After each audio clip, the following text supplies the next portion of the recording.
या देवी सर्वभूतेषु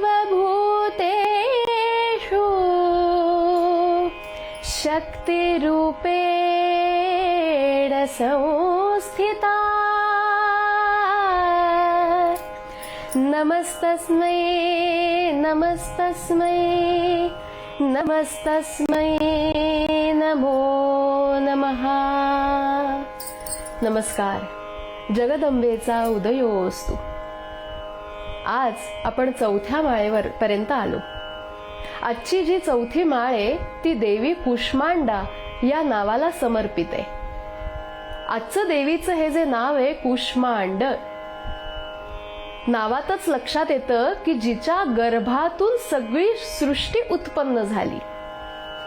असं म्हटलं जातं, जेव्हा सगळं विश्व झोपलेलं होतं, विश्वाला ग्लानी आली होती, किंबहुना सगळ्या चराचर सृष्टीचा नाश झाला होता, तेव्हा ही देवी कुष्मांडा फक्त हसली होती आणि तिच्या स्मित हास्यातून सारी सृष्टी पुन्हा एकदा उदयोन्मुख झाली, उजाडली, म्हणजेच तिचा जागर झाला, ती उदयाला आली, उदयस्त झाली।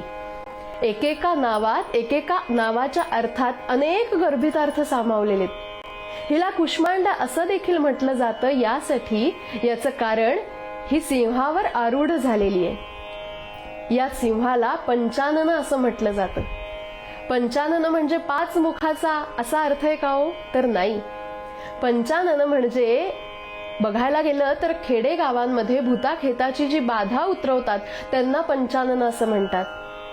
पण इथे हा देखील अर्थ अभिप्रेत नाही, तर आपल्या मनाला लागलेली ही जी वासनांची जी काही 5 अंग आहेत तिचा नाश करण्यासाठी देवी शक्ती रूपानं आपल्या सगळ्यांमध्ये चेतना प्रेरणा देते, म्हणून सिंहावर आरूढ झालेली पंचानन दात्री अशी देवी कुष्मांडा।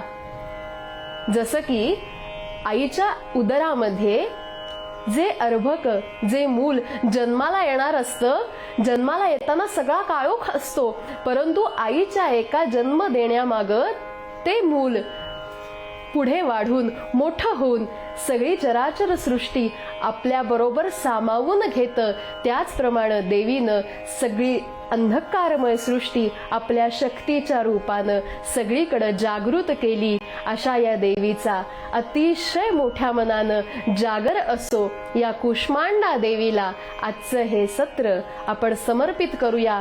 तेव्हा आपण या देवी कुष्मांडा हिला प्रार्थना करूया की आमच्यामध्ये रुजणारे विचार, जसं शेतात नव्यानं अंकुर उमलतं त्याचंच बीज होऊन सर्वत्र सृष्टीत आपलंसं होतं, त्याचप्रमाणे आमचे विचार, आमची ध्येय, आमची स्वप्न ही उत्तम ध्येयानं उदयोन्मुख होवोत, असाच या देवी कुष्मांडाला आपण प्रार्थना करूया आणि तिनं आपल्याला आशीर्वाद द्यावा असं मनोगत सांगून उद्या आपण देवी स्कंद माता हिच्या विषयीचा थोडा विचार बघणार आहोत। तेव्हा आज इथंच थांबूया। जगदंब उदयोस्तु उदयोस्तु।